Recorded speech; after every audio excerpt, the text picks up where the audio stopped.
जंगल से नजदीक एक शिकारी परिवार रहा करता था, शिकारियों का परिवार। इस परिवार के मुखिया थे शंकर जी। दादाजी, आपने कितने जानवरों का शिकार किया होगा? कभी गिना तो नहीं, पर 100-200 तो हो ही गए होंगे। मैं आपसे भी ज्यादा जानवरों का शिकार करूंगा। हाँ बिल्कुल, तुम मेरे पोते हो, तुम्हें तो मुझसे ज्यादा दिलेर होना चाहिए। बिल्कुल दादाजी। अब तक तुम्हें ढंग से शिकार करना तक नहीं आता और तुम इतने बड़े बड़े सपने देख रहे हो। अरे नहीं आता तो क्या हुआ, वो सीख जाएगा। तुम भी तो सीख गए, वो भी धीरे धीरे सीख ही जाएगा। हाँ पिताजी, अगर आप वीर को शिकार करना सिखाएंगे तो वो जल्द ही बहुत अच्छा शिकारी बनेगा। अरे बेशक, मैं अपने पोते को शिकार करना जरूर सिखाऊंगा। उस दिन से शंकर जी अपने पोते को घुड़सवारी सिखाने लगे। वीर, एकदम आराम से, तुम्हें लगाम बिल्कुल नहीं खींचनी है, वरना घोड़ा तेजी से दौड़ेगा। वीर बड़ी ही सरलता से घुड़सवारी करने लगा। देखिए दादाजी, मैं कितनी अच्छी घुड़सवारी कर रहा हूँ।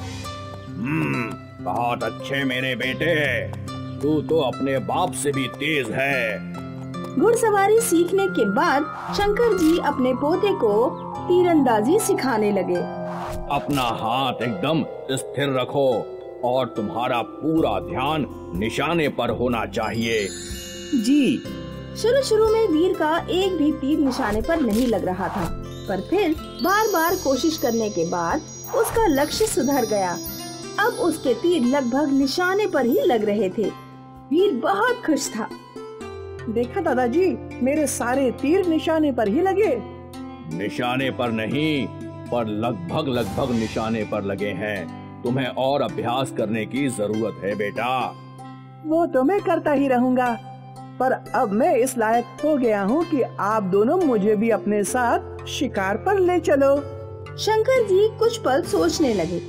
दादाजी, आपने तो कहा था कि मैं आपसे भी बड़ा शिकारी बनूंगा, पर अगर आप मुझे शिकार पर ले ही नहीं जाएंगे तो मैं कैसे शिकार करना सीखूंगा? ठीक है, हम तुम्हें अपने साथ ले जाएंगे। पक्का दादाजी? कोई शक? वीर बहुत खुश था कि जल्द ही वो शिकार पर जाने वाला था। वीर दौड़कर अपनी दादी माँ के पास गया। दादी माँ, दादाजी और बाबा मुझे शिकार पर ले जाने वाले हैं ना? पर इतनी जल्दी? तू तो अभी भी छोटा बच्चा है। कुछ भी दादी माँ, मैं 15 साल का हूँ, बच्चा थोड़ी हूँ। हाँ, तू तो बहुत बड़ा है। वो तो मैं हूँ। वीर बहुत ही उत्सुक था। वो हर सुबह अपने दादाजी के पास जाता। क्या आज हम शिकार पर जाएंगे? नहीं बेटा, आज नहीं। वीर जंगल जाकर शिकार करने के लिए बेताब था, पर उसके दादाजी सही मौसम का इंतजार कर रहे थे। एक रात बारिश हुई और अगली सुबह शंकर जी और विजय दोनों घोड़े पर सवार हो गए। अरे वीर, तुम आ रहे हो या नहीं? क्या आज हम शिकार पर जा रहे हैं? हाँ बिल्कुल। ये सुनते ही वीर खुश हो गया और वो खुद भी एक घोड़े पर चढ़ गया। तीनों घोड़े लेकर जंगल की ओर चल पड़े। दादाजी, आज हम किसका शिकार करेंगे? बोल नहीं सकते, पर अगर किस्मत अच्छी रही तो हमें एक हिरण जरूर मिल जाएगा। अरे वाह! वो लोग जंगल में आगे बढ़े। शंकर जी अपने शिकार को ढूंढ रहे थे कि तभी उनका ध्यान दूर से आ रही एक रोशनी पर पड़ा। वो क्या है? जब उन लोगों ने गौर से देखा तो वो रोशनी से भरा सुनहरा हिरन था। अद्भुत! मैंने जिंदगी में कभी ऐसा सुनहरा हिरन देखा ही नहीं। इसमें देखना क्या है, चलिए इसका शिकार करते हैं। वो सुनहरा हिरन भी दौड़ने लगा। सुनहरे हिरन के पीछे वीर का घोड़ा था और उसके पीछे उसके बाबा और दादाजी का। देखते ही देखते हिरन और फुर्ती से दौड़ने लगा। वीर ने भी अपने घोड़े की गति बढ़ा दी। आज तो मैं तेरा शिकार करके ही रहूंगा। सुनहरा हिरन दौड़ रहा था, वीर उसका पीछा करता था। दौड़ते दौड़ते हिरन ने खाई में छलांग मार दी और इससे पहले कि वीर घोड़े को रोक पाता, उसका घोड़ा भी खाई में गिर रहा था। वो दोनों तेज बहती नदी में गिर गए। बचाओ! वो सुनहरा हिरन जादू से उड़ने लगा और नदी के उस पार खड़ा हो गया। बचाओ दादाजी, बाबा मुझे बचाओ! वीर के बाबा और दादाजी वहाँ पहुँचे। नदी का बहाव बहुत तेज है, पर वीर कुछ सोचो विजय, जल्दी सोचो। वीर के बाबा और दादाजी सोच रहे थे कि तभी वो सुनहरा हिरन पानी में उतरा। नदी का बहाव काफी तेज था, पर हिरन बड़े ही सरलता से उसमें तैरता हुआ वीर के पास पहुंचा। वीर ने हिरन की गर्दन पकड़ ली। तैरते हुए वीर को उसके बाबा और दादाजी के पास ले गया। वीर वीर! वीर बेहोश था। विजय ने वीर को जगाने की बहुत कोशिश की। हिरन वापस लौट ही रहा था कि शंकर हिरन के सामने आ गया और उसके सामने झुक गया। धन्यवाद, तुम्हारा बहुत बहुत धन्यवाद। आज तुम्हारी वजह से मेरा पोता जिंदा है। शायद अब तुम्हें जिंदगी की अहमियत पता चल गई होगी। तुमने जिंदगी भर ना जाने कितने जानवरों का शिकार किया होगा, तब तुम्हें उनकी जिंदगी का महत्व नहीं समझा। पर आज जब तुम्हारा पोता मरने वाला था, तब तुम्हें उसकी जान की कीमत समझ आई। चाहे जान इंसान की हो या जानवर की, जान जान होती है और जिंदगी से बहुमूल्य चीज कुछ भी नहीं होती। ना ही जानवरों के नाखून और ना ही उनकी खाल। जानवरों का शिकार करके तुम्हें बस पैसे मिलेंगे, पर उस जानवर को अपनी जिंदगी गंवानी पड़ेगी। मैं समझ गया। आज के बाद मैं या मेरा परिवार कभी किसी जानवर का शिकार नहीं करेगा। हमें माफ कर दो। शंकर और विजय उस जादुई सुनहरे हिरन के कदमों में झुक गए और वो सुनहरा हिरन जंगल में गायब हो गया। उस दिन के बाद शंकर के परिवार ने कभी शिकार नहीं किया, क्योंकि वो जिंदगी की अहमियत समझ चुके थे। मीरपुर गांव में हरि सिंह नाम का एक हलवाई रहता था। हरि सिंह के पास एक खूब मोटी ताजी गाय थी, जो एक दिन में 50 लीटर दूध देती थी। हरि सिंह अपनी गाय के दूध से देसी घी बनाता था और फिर शुद्ध देसी घी से मिठाइयाँ बनाता। शुद्धता के कारण गांव के लोग हरि सिंह की दुकान से ही मिठाइयाँ खरीदते थे। बाकी हलवाइयों की मिठाइयाँ बिक ही नहीं पाती थीं। हरि सिंह के ठीक सामने राधे श्याम की दुकान थी। हरि सिंह की दुकान पर इतनी भीड़ और हमारी दुकान पर कोई भटक तक नहीं रहा है। मालिक, मुझे समझ नहीं आता कि सारे लोग हरि सिंह की दुकान पर क्यों जाते हैं। हमारी मिठाइयाँ उनसे कम स्वादिष्ट तो नहीं हैं। सब उसकी गाय के देसी घी के दीवाने हैं।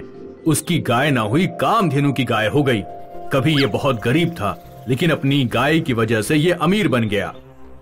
हरि सिंह को शादी बारात में जाना बहुत पसंद था। वो गांव की हर बारात में जाता था। एक दिन हरि सिंह ट्रॉली पर बैठकर बारात में जा रहा था। बारात रास्ते में एक जगह रुकी। हरि सिंह ट्रॉली से उतरकर झाड़ियों में पेशाब करने चला गया। हरि सिंह के पीछे अचानक एक भेड़िया आ गया। हरि सिंह ने आओ देखा ना ताओ, वो डर के मारे झाड़ियों के अंदर भागता चला गया। कई किलोमीटर दौड़ने के बाद ही उसने सांस ली।